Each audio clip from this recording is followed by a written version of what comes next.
everyone, and welcome to ABC, All About Canada, a program that informs, educates, and inspires our fellow kababayans with important concerns happening in the Philippine-Canadian community. My name is Rovic Canono. I'm your host, and the topic for today is the top 10 red flags in Canada work permit applications. And our guest is a regulated Canadian immigration consultant, RCIC, for the last 5 years, who is based in Edmonton, Alberta. Ladies and gentlemen, please welcome Mac Virgilio Pagaduan. Hello everyone. Hello Robbie. So ako po ay si Mac Virgilio Pagaduan Jr. I am a licensed immigration consultant based in Edmonton, Alberta. I have been practicing immigration for the last 5 years, and my company is Canada Vertex Immigration. All right, good to see you, Mac. Kamusta ba ang weather ngayon sa Alberta? Well, sunny na ngayon. Excited na kaming lumabas after this. Okay. Maganda ng weather. Spring na, di ba? Oo. Yes. All right, okay. Finally. Mac, taga saan ka sa atin sa Pilipinas? I grew up sa Novaliches, so sa Quezon City ako. Pero ang aking parents ay galing sa Ilocos Norte, parehas sila. So Ilocano ko. Oh, I see. Oo, ako rin taga Quezon City. Napansin ko maraming Ilocano rito. Alright, so bago tayo magpatuloy, gaano ba karami na ngayon? Kasi ang pinag-uusapan natin ay work permit application from the Philippines to Canada, maybe from Dubai to Canada, ganyan. Gaano ba karami in your experience na popular ba ang work permit applications ngayon? Well, unang-una, napakarami talaga ng demands ng mga workers sa Canada, no?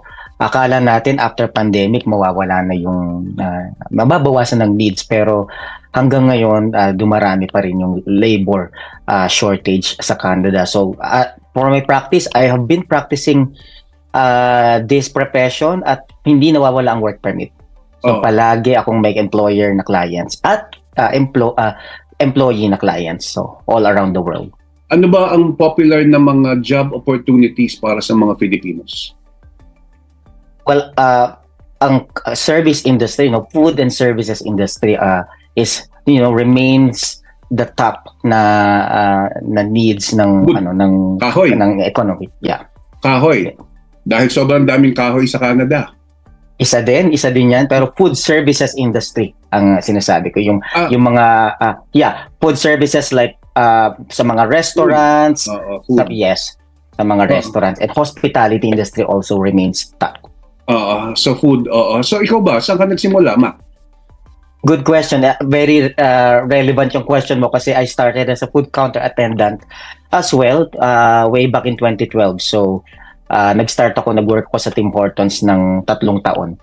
Pero sa Pilipinas ako galing sa Jollibee, as a manager. So I see. Sa Canada ba, sa Alberta ba, sa lugar nyo, yung mga applicants mo diyan pumupunta? Mga kababayan, kasi ako po ay taga British Columbia. Okay? At si Mac ay taga Alberta, iba pong probinsya yan. So my question nga, yung bang mga applicants mo diyan sa Alberta na pupunta? Karamihan sa Alberta, unang-una syempre pag galing ka ng Alberta, employers, kumbaga kung saan yung home base mo, nagtatrust sila, mas madali kang lapitan. So karamihan ng clients ko talaga going to and from Alberta. Alright. Okay mga kababayan, so sa inyo pong application, we want to see you, kayong mga nasa Pilipinas, dito sa Canada, especially makapunta kayo sa Alberta, matulungan kayo ni Mac. At ito pong topic natin, very relevant, the top 10 red flags pag kayo po ay nag-a-apply ng Canada Work Permit Application. Ano ang define muna natin, ano ba itong red flag? Ano ba ibig sabihin ng red flag, Mac? Well, so pinasimple lang natin yung Robic. Sa profession natin yung tinatawag na parang reasons for refusal, grounds for refusal. So para maintindihan ng maigi ng mga manonood, ginawa nating top 10 na red flag. So ito yung mga dapat hindi o iniiwasan o hindi inilalagay sa application or dapat idagdag sa isang application para maging strong ang isang work permit application. Very interesting para sa inyong pag-apply. Sa unang application pa lang, malakas na chances nyo, right? Okay, pasok na tayo doon sa the first red flag. Siyempre, hindi mawawala ang number one, Rovic, yung incomplete or inaccurate information. No, ang hinahanap ng IRCC is ang aplikante dapat truthful, lahat ng mga information sa form at hindi lang information, yung instruction na susunod para kumbaga nakalatag na sa form pa lang, malinis na yung application mo. So hindi pwedeng a good example is yung since work permit yan, they're actually looking at employment history, yung ibang mga application na mga nare-receive ko from yung mga nagsumubok silang mag do it yourself, binabalik ng IRCC or nire-refuse dahil sa form pa lang kulang na, may gap na, or remember din sa employment, yung importante is yung history. Employment section, history, yung the last 5 years hinahanap, kulang po. Akala nila yung form is enough na, hindi nila dinadagdagan ng additional information sheet. Pwedeng magdagdag ng ng extra sheet kasi may 3 columns lang yung allowable din sa form, may limitation, magdagdag kayo. So either in the form of resume, kasi sa resume indicate dun yung work history ng the last 10 years. Ay lagi kong re-recommend sa client ko, Rovic, na 10 years ang ilalagay nyo dyan para sigurado. Mabuti ng sumobra kaysa kumulang. Oo naman, oo. Mabuti na yung sumobra. Paano kung merong gap na talagang hindi siya nakapagtrabaho o kaya nag-aral or whatever? Well, ilagay nyo, I make sure na nilalagay ko unemployed or anong activity na doon sa gap. So hindi nyo pwedeng pahulain yung officer kung ano yung ginagawa nyo during those period na may gap. Alright, okay. Yung bang kunwari yung huli niya, yung present niya na trabaho, di ba merong kunwari nagsimula siya ng January 2024, okay? March ngayon. Ilalagay ba niya March 2024 o ilalagay niya present? So ilalagay niya, hindi mo kasi pwedeng malagay yung present Kailangan date specific ang ilalagay. So, you know what, I leave it, nilalagay ko yung date kung kailan siya na-sign yung form. And then dun sa second page na resume, nakalagay present. So they will understand that currently working itong aplikante. At the same time, Rovic, dun sa certificate of employment, nakalagay din dun na present ka. So supported yung documents mo. Okay, maliwanag na paliwanag, complete information, walang gap. Okay, alright. Papasok na tayo sa second red flag when you're applying Canada work visa. So, not genuine yung job offer. So, familiar tayo sa application ng LMIA, di ba? So, ang LMIA is to ensure na unang yung effort ng isang employer should parang priority nila ang Canadian or PR, so locally. Yes. So kadalasan in question yung mga job offer na not genuine, yung give na tayo ng example is caregiver, 'di ba? Hinahire yung kapatid, So okay naman na mag-hire ng kapatid, Ang nagiging nagiging hindi lang sa genuine kung ang kapatid na to is hindi qualified for a job. Remember nag-apply tayo ng LMIA and we set ng criteria na hinahanap ng isang employer na hindi niya mahanap sa mga nag-a-apply locally, And then suddenly itong kapatid na aplikante walang experience na hire. So that's isang example lang yun na hindi genuine ang isang job offer or LMIA application. So mga kababayan, paki-explain mo nga ng konti, nabanggit mo kasi yung LMIA requirement ng advertising, how does it work? Kumbaga, para lang sa kaalaman nila at bakit siya after that kailangan nang mag-hire ng foreign worker? Yes, so ang LMIA is dinesign para ma-ensure na kapag mag-hire ng isang worker ang isang Canadian employer ay napaprioritize yung mga local Canadians and permanent residents, So ito nag-run to ng 30 yung mag-advertise yung isang employer minimum of 30 days Depende yan sa stream, pero generally 30 days yan. Mag-a-advertise sa job bank, so national ng employment website ng Canada, at mga underrepresented groups. So tatargetin niya, depende yan sa type of application. So we're gonna look at most commonly used na LMIA stream is yung permanent resident or low wage or high wage, no? So underrepresented group, i-post yan tulad ng newcomers platform at saka ng mga youth platform, no? As an example. So 30 days yan magra-run. So after 30 days, kailangan ma-apply na yung LMIA, no? So dun sa components ng job posting pala, makikita mo na yung requirement na education, requirement na work experience, no? Kung requirement yung mga duties and responsibilities, no? Kailangan yung aplikante na hinire ng employer is qualified based dun sa job posting na inilatag during the job posting. Tama yan.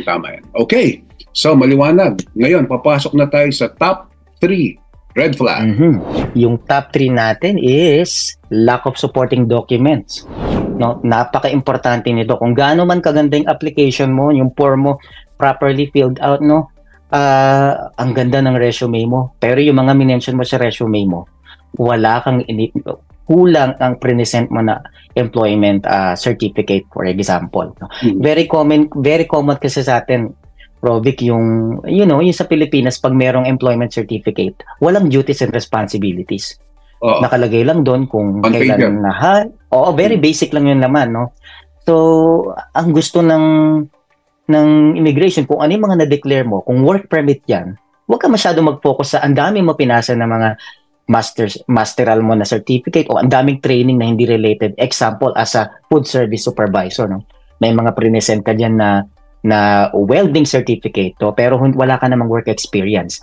So, kailangan supported yan. Kung meron kang 10 years na work experience as a food service supervisor and you're applying for a food service supervisor, then kailangan meron kang employment certificate na may duties and responsibilities. Example pa lang yan.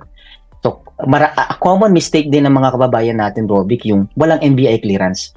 So, may mga nakita ako na application na hindi, I think sa pagka mag-a-apply isang aplikante, using their GC account, yun yung account sa IRCC, walang slot for a police clearance. So dahil walang slot, hindi sila mag-upload. Pero ang totoo, kaya may client information na slot dyan, is to make sure na yung mga hindi available na space, dun mo i-upload yung mga additional documents mo. And remember, I think 4 MB lang yung maximum na capacity ng file size, each space for documents, di ba? So dun sa client info, magkakatalo, ilalagay mo supporting documents mo. Kung marami, i-compress. Kasi ang minsan may mga pupunta sa atin, Rovic, no, na-refuse yung application ko, Sir Mac. Pero meron naman akong available documents, hindi magkasya. Kaya iniisip ko, hintayin ko na lang yung additional request. IRCC will not email you or send you a correspondence na kulang yung documents mo. Refusal or generally, i-refuse nila or hindi na i-return. Basta ang tagal kung hindi i-return, 1 year ang process ng work permit mo. Paano yung work certificate na hindi siya makakuha o sarado na o hindi siya bigyan? Minsan may ganun, hindi raw siya bigyan. Ganun. Ano kayang remedy dun? Very good question. No? Marami, actually, kahit ako nung time na nag-a-apply ako for Canada, yung 3 years, kumbaga 5 years na yung nakalipas nung yung mga employer ko hindi ko nakikita, hindi nag-exist or sometimes nagsasara, di ba? Ang magandang supporting documents dyan is I have been doing this, wala sa checklist to, Robic, no? Nagpapagawa ako sa isang aplikante ng affidavit of declaration ng kanyang duties and responsibilities. Siya maglalagay ng duties and responsibilities niya. Ia-attach niya doon yung ano-ano ba yung mga documents na magpo-prove na naging empleyado ka ron. So, number one proof or evidence is SSS contribution, no? Pwede kang humingi nun sa SSS directly or online na, madali na ngayon. Another additional document would be your company ID. So, karamihan sa Pilipinas, meron ka palaging may company ID, no? As well as pay stubs. Alright, napakaliwanag. For more information, huwag kayong gagawa masyado ng DIY of all applications workers. Idaan nyo sa isang RCIC. Okay, papasok na tayo sa pang-apat na red flag. Pang-apat, Robic, is ito yung frequent reapplications or inconsistencies, no? Pwede ka naman mag-apply ng maraming applications, no? Pero hindi alam ng mga applicants na pag meron ng refusal, it's already a red flag, no? Sorry. Pero it doesn't mean. Sorry. Ang ibig mo sabihin na pwede ka mag-apply sabay-sabay o one at a time? One at a time. Kasi kung halimbawa nag-apply ka ng work permit application and then nag-apply ka ng visitor. So nawawala na yung purpose of visit. Kaya laging may mga aplikante na bakit purpose of visit yung nagiging refusal ko? Kasi nagiging magulo na sa isang officer ang kung ano yung purpose mo, no? Mag-work ka ba o mag-visit ka? Kasi both are, they have different purposes, no? Pwede ka namang mag-apply ng isa-isa, no? Pero you gotta remember na pag nag-apply ka ng work permit, make sure, so umpisa pa lang tulad ng sinabi ko, Robic, lahat na ng mga kailangan nila, ilalagay mo na, no? Tapos, ang nangyayari, may mga aplikante na susunod mag-a-apply ng temporary residence visa. Hindi ko naman sinasabi na kailangan pag naka-receive ka ng refusal, Robic, maghintay ka ng 6 na buwan. Pero kadalasan after 1 month pa lang mag-a-apply na sila ng another application. So maghintay ka ng a little bit. It takes time to gather more documents to strengthen your application. Meron ka na bang experience na nag-apply may ongoing siyang worker application tapos nag-apply siya ng tourist visa? Meron ka na ba experience nun at anong naging result ng tourist visa? Meron akong application, meron akong kliyente na tatandgo, it's inside Canada naman, no? Meron temporary public policy na pwede mag-apply ang isang tourist visa holder sa work permit inside Canada. Ano ang nangyari, no? Pumunta siya ng border itong aplikante na to dahil meron siyang approved na LMIA. The problem is, Rovic, nung nag-apply siya ng temporary residence visa, meron palang, yes, from outside Canada, meron pala siyang pending na LMIA submitted 3 months ago. Pero nag-apply siya ng temporary residence visa. So, nung in-interview siya, pagpasok niya sa port of entry, sinabi niya na family visit. Okay? Now, nung nasa border na sila, itong officer nag-investigate, pumasok ka ng ganitong petsa, pero na nag-sign ka ng contract before entering Canada. So, ang purpose mo, it's not really a temporary residence visa. You know that from the very beginning, work permit na ang pakay mo. Why you didn't declare yung pinaka-main goal mo to enter Canada and yung original reasons for entry, and you should have applied for outside Canada application for work permit. Ano nangyari? So, sadly, pinauwi siya. Oh. Yeah. Dapat ay flag polling lang siya. Wala siyang dala ng mga gamit. So, you know what, ang pagka may mga clients na ako na alam mo hindi makapaghintay, may mga employer na dito at alam nila na maluwag ang visitor visa ngayon na approval. Sinasabi ko na do not attempt because you have signed a job offer letter before applying for a temporary residence visa. And then you're planning to go to the border after the approval of the LMIA.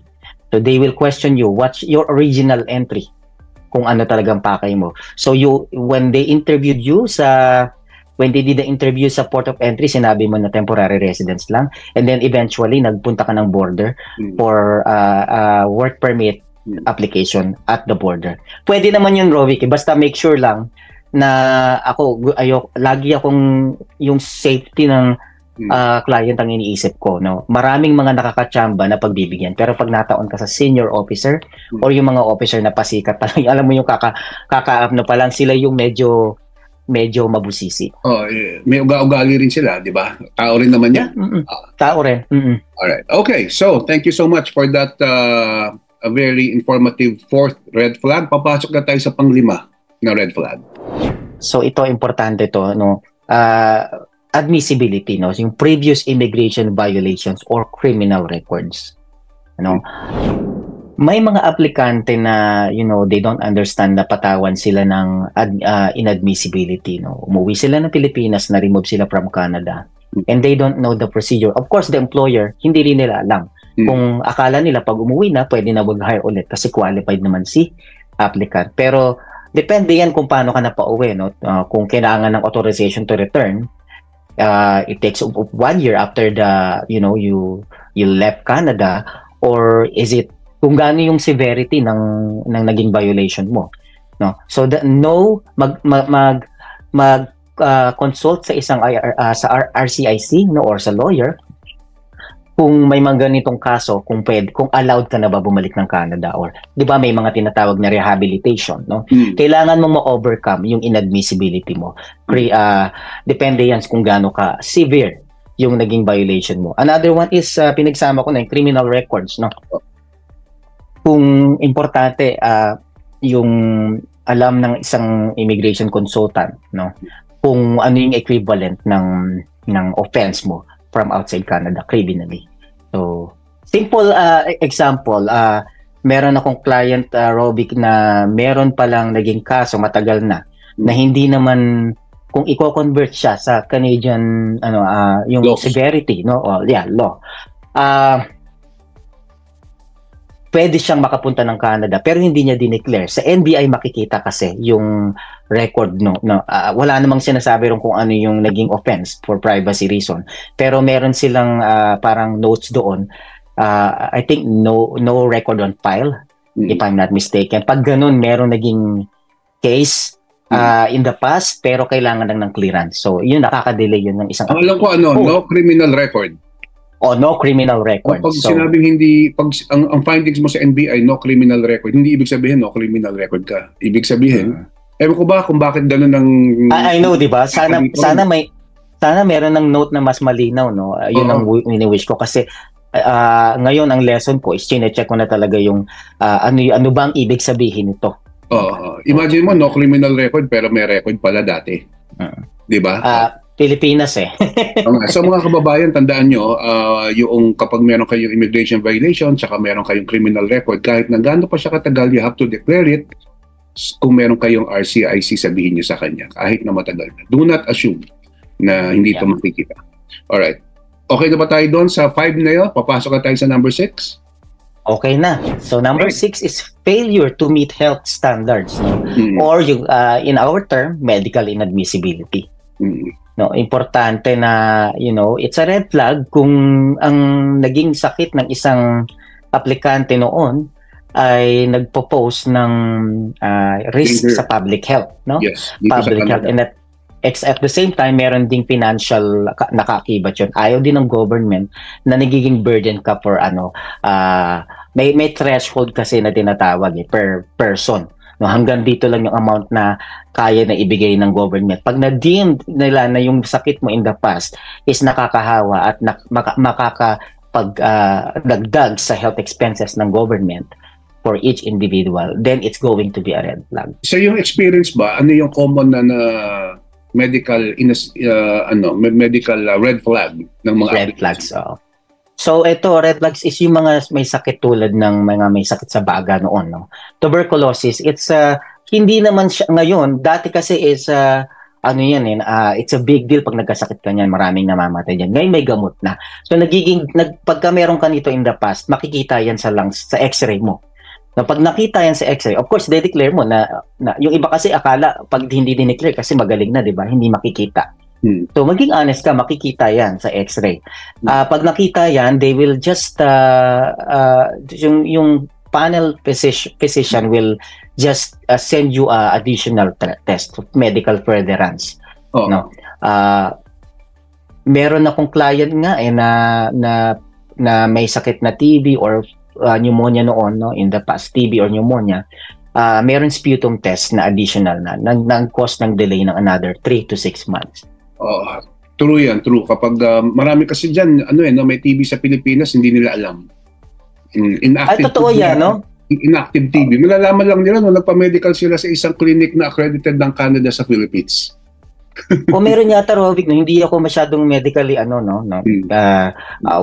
knowledgeable, pero nagugulat din yung applicant. Wala akong signs na may sakit ako. Hindi ako inuubo. Pero bakit ako? Meron pala akong TB ni active. Common sa Pilipinas. Alright. Okay, so papasok na tayo sa pampito na red flag when applying for Canadian work permit. So ito ay ang financial incapacity, no? Nagtataka ka, Rovic, no, bakit work permit naman ang ina-apply ko, pero bakit kailangan well established ako, no? Totoo lang, Rovic, marami akong applications na hindi ko naman binibigyan ng proof of funds, no, pero na-approve.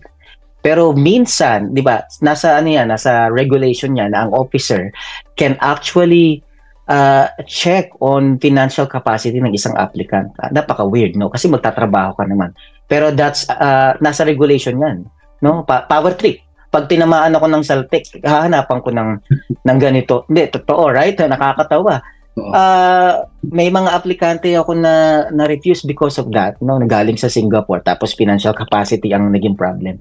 So just to make sure, no, lagi tayong as a representative, my practice is always make sure na tatanungin ko yung client kung meron ba siyang proof of funds, no, settlement funds.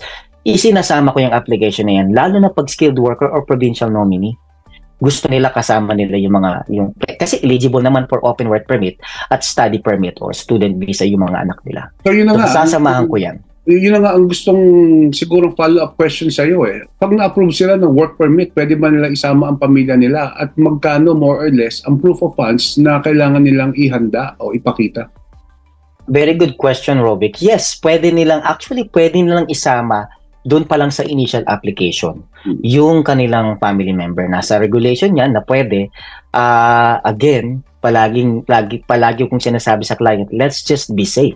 No, mag-land ka muna dito sa Canada, establish yourself for within 3 months time, mag-attach tayo ng pay stubs mo ng 3 buwan, mag-attach tayo ng employment letter mo na nagsasabi na 40 hours ka per week. Then, sasamahan natin ng explanation galing from LICO, no? Low income cut-off. Doon palagi kong sinasamahan yan. Alam mo yun, yan ang advantage kapag meron kang RCIC. Very, knowledgeable tayo sa ganyan. Kahit wala sa checklist, isasama natin. So, importante yan. Ang follow-up na question probably sa iyo is, okay, na-approve yung main applicant ng work permit. Kasama niya yung asawa niya. Yung bang asawa niya, mabibigyan din ng work permit? Yes, open work permit, depende yan sa tier, no, category, no. So from tier, kipang trabaho ng isang aplikante is considered as tier 3 pababa. Then pababa means 1, 2, 3, no. Then pwede. Another one is ang provincial nominee. Kung provincially nominated ka at regardless of your tier category, kahit low skilled pa yan, pwedeng isama. Last question bago tayo pumunta sa 8. Kung meron silang kasamang 2 anak na elementary, ano ang benefits ng 2 anak na elementary na yun, nakasama ng isang worker? I know, Rovic, depende yan sa province. I will speak for my province. Dito, pwedeng makasama as a student permit holder. Ang mga bata, libre ang education dito. Ang sasagutin lang, as far as I know, kasi meron akong mga anak din na elementary and high school, is yung bus, yellow bus fee na very minimal, parang $30 to $60 yata, depende sa layo. A month? Yes, a month. Other than that, mayroong benefits din from the government, child tax kung eligible na, at libre ang edukasyon. Napakaganda. Kaya mga kababayan, sana ako mismo, no, in my heart, gusto kong makapunta ang karamihan sa mga Pilipinong gustong magtrabaho rito sa Canada with the help of an licensed, mga kababayan, hindi unlicensed, licensed immigration consultant katulad ni Mac Virgilio Pagaduan. Papasok na tayo sa number 8. Number 8 sa list ko is ineligibility ng isang aplikante sa trabaho. Na-mention ko na to, yung magkakarugtong kasi yan, magkakambal yan, Robic, yung eligible ba ang worker at genuine job offer, no? Palagi kung sa dalawang clients natin dyan, pag RCIC tayo, kadalasan yung employer at ang employee, no? Lagi kong sinasabi sa employer, sino ang i-hire mo? pwede bang hingin yung resume ng i-hire mo para makita natin kung eligible? Kasi ayaw nating mag-waste ng time, energy, at of course, money, no? Babayaran nila tayo. Tapos at the end of the process, pag na-refuse, aawayin tayo ng employer. Bakit mo na-refuse yung application, no? So, kailangan eligible ang isang aplikante. Common kasi, no, na narinig natin, Mac, na siguro pag may nag-inquire sa'yo, mga kababayan natin, itong sasabihin, Mac, sir, kahit na anong trabaho lang ako.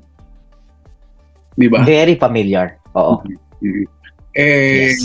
Hindi pwede hong ganun di ba? Kasi nga, batay nga sa sinabi ni Mac, kailangan yung ina-applyan mo, yung job offer na kung saan ka kukunin, may qualification ka sa Philippines. Di ba? Meron kang past paid work experience. Tama ba ako? Yes, tama ka doon. Pwede yung kahit na ano lang. So, meron akong kliyente, I will share, no, na kapatid niya ang employer niya dito. They own a restaurant in Canada. Tapos, itong kapatid, na employer, i-hire niya na talaga yung kapatid niya, no? So, sabi ko, bigyan mo ko ng resume ng kapatid mo na may detailed na employment history. Kasi supervisor yung a-applyan, no? And then, nakita ko walang work experience. Sinabi ko na... walang work experience sa restaurant. Sa restaurant, no? Pero merong experience sa construction, no? Maganda ang trabaho. So, sinabi ko yun sa employer, naging honest ako. And then, sabi nila na bakit yung iba daw nakakalusot. No? Like I said, depende sa trabaho yan. Kung ang trabaho na, yung LMIA na ina-apply mo is for low-skilled, non-skilled job that doesn't require a work experience. Kasi meron tayong tinatawag na National Occupation Classification. No? Andun lahat kung ito bang, let's say, food counter attendant, ano ba ang dapat na work experience ng isang aplikante, nandun. So, if it doesn't require work experience, then good, no? Wala tayong problema dyan. No? Pero kung ang work experience, kung ang work is generally skilled workers, nangangailangan ng work experience yan, then kailangan may relevant work experience yung kapatid mo. It's just so happen na itong kapatid, meron ding restaurant sa Pilipinas, no? Rehistrado naman sa DTI sa mga government bodies, nag-fulfill ng 1-year work experience, and then andito na. Kailangan talaga mga kababayan, yung ina-applyan nyo, meron kayong paid work experience sa Pilipinas. Dalawa na lang ang red flags na tatalakayin natin. Number 9. Dalawa na lang. Number 9 sa list ko, Robic, is medyo malapit na tayo.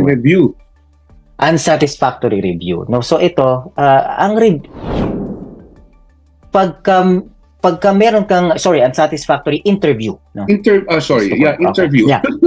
Yeah. So, pagka in-interview ka ng isang immigration officer at ikaw, aplikante ka ng work permit applications, of course, at nag-set ng interview, huwag ka matuwa. Sorry. Sino nag-set ulit ng interview? Ang immigration officer. Sa Pilipinas pa lang? Sa Pilipinas pa lang, no? Huwag ka matuwa. Because the interview, hindi yan mag-waste ng time. If approval ka na, ma-approve ka na. So, wag na siya mag-waste. We know kung gaano ka-busy yung mga officers na to. No? And to set an interview, it does not mean a good sign. No? Ibig sabihin, may nakita sa application mo, kaya ako siya medyo hinili kasi medyo seldom tong experience na ganito. No, kapag in-interview ka, nag-set ng interview, hindi siya natutuwa sa mga present mo. Pwedeng may nakita ng inconsistencies, meron siyang i-verify na information na nilagay mo, pero yung document says otherwise, no? So, ayun. So, tatamaan lahat yan. Yeah, meron ka na ba naging client na pinatawag for interview at kung meron man, anong naging result? Actually, no, wala pa, pero nababas. We are members of the groups, mga group chats na mga RCICs, nagko-connect tayo. Yeah, may mga clients. Maganda ang mga nilodge mo na application, bulletproof. I would say yes. No? I will make sure na kumbaga, sa'yo pa lang, naayos mo na yung application mo. Kaya congratulations, maganda ang mga application mo. Yeah, salamat Rovic. So ayaw natin ng ganitong application na mai-interview yung client, no. Kaya ang good practice ko niyan, make sure na yung mga forms na pinill out natin visible ito sa client. Kasi sometimes they're also humans na nagkakaroon sila ng typo error, nagkakaroon ng inconsistencies. Minsan kasi ang penalty nito, it could lead to misrepresentation, inadmissibility, or just na minsan honest mistake lang pala, no? So ma-avoid to by actually making the forms visible to the client. At the same time, maging transparent ka rin sa kliyente. Kung talagang hindi siya eligible, sabihin mo na.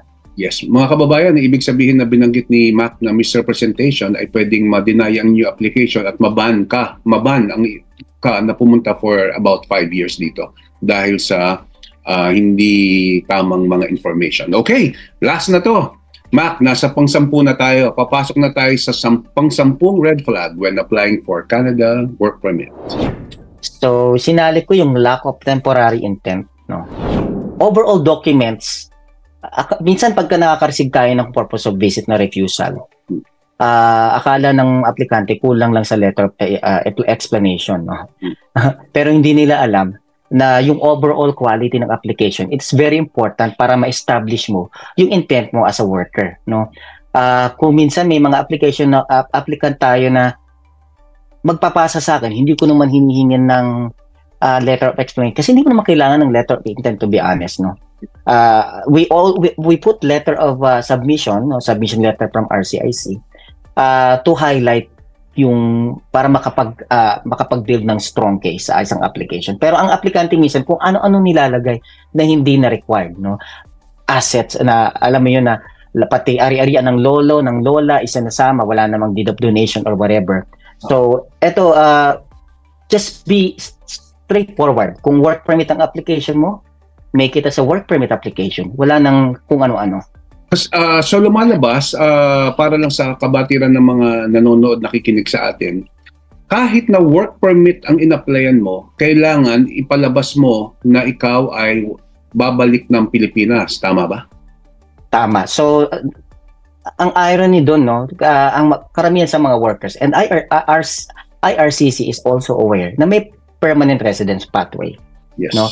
Pero you also need to consider na ang category na ina-apply mo is temporary residence, part of temporary residence application. Temporary foreign work permit. Exactly, no? So merong permanent residence, merong temporary residence applications. So doon ka sa unang category. So you gotta make sure na strong ang application mo for work permit application. Kasi part ng iyong application ay binigyan ka ng isang employer ng contract to work for 2 years, 3 years. Ano ba ang maximum na in your experience?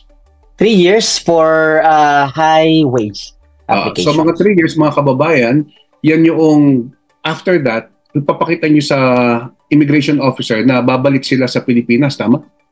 Yes, after the authorized stay. Pero pwede naman sila mag-stay longer than that given the LMIA and work permit approval inside Canada. Alright. Okay. So yung iba ay parang ang application nila wala nang uwian kaya nade-deny. Kaya nade-deny. Ang daming extra documents na hindi unnecessary.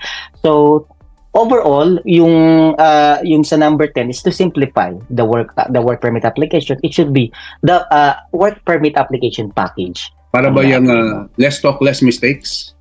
Yes. Focus. Pag tinanong ka ng yes, sagutin mo lang yes, parang gano'n no?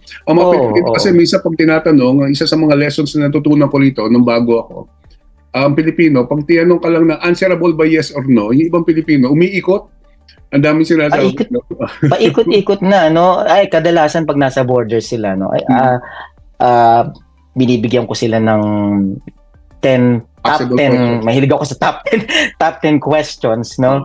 Na possible questions ng officer. At ito lang ang sagot. Yes. So dinadala nila 'yon. So pagka ang aplikante nagpa-practice kami sa office, no? Ang daming sinasabi, "Oops, hinto ka na diyan." Yan lang. Alright. May practice ka pa. Yes, coaching, kumbaga, walang masama 'yon dahil walang masama.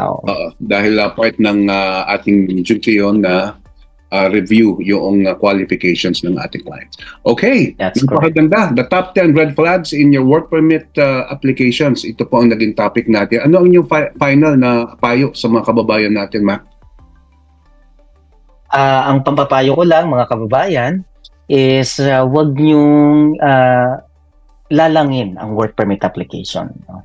Ito ay pagkakataon niyo na makapunta ng Canada. Hire reliable and the licensed na representative kasi minsan yung mga mistake niyo na minor, alam niyo kinakategorize niyo as minor pero major mistake pala ito sa isang application sometimes may penalty ito na hindi mare-repair ng isang immigration consultants na katulad namin, no? Kaya mag-hire kayo ng isang knowledgeable at lisensyadong consultant para mag-guide kayo at maipasa yung application nyo ng tama. Kumbaga, ang inyong pagpunta rito sa Canada, mga kababayan, bilang worker ay isang major decision, lalo na kung kasama nyo ang inyong mga pamilya. Kaya the best na makipag-ugnay kayo, humingi ng tulong sa isang licensed kasi maraming hindi licensed na immigration consultant. Paano ka ba nila makokontak, Mac? Well, ako ay Edmonton-based in Alberta, pero ang clients ko ay from all over the world. My email address is info@canadaverteximmigration.com. Ang aking phone number is 587-315-0634. What is sorry, pakiulit yung company. Napakaganda kasi ng pangalan, Vertex. Yeah, Canada Vertex Immigration, Robbie. Ano ba meaning ng Vertex? Parang peak, summit. Napakaganda. All right. Okay. So, thank you so much, Mac, for joining us today. Yeah. It's my pleasure, Rovic. So, I hope meron pang pangalawa, pangatlo, pang-apat. I'll be willing to. All right. To help you. Thank you so much. And that's a wrap, Pilipinas. We will see you here as workers. Bring your family. Thank you for watching ABC All About Canada, where we inform, educate, and inspire our Filipino kababayans with important immigration concerns in your applications. Once again, my name is Rovic Canono. I am your host. I will see you again. Thank you.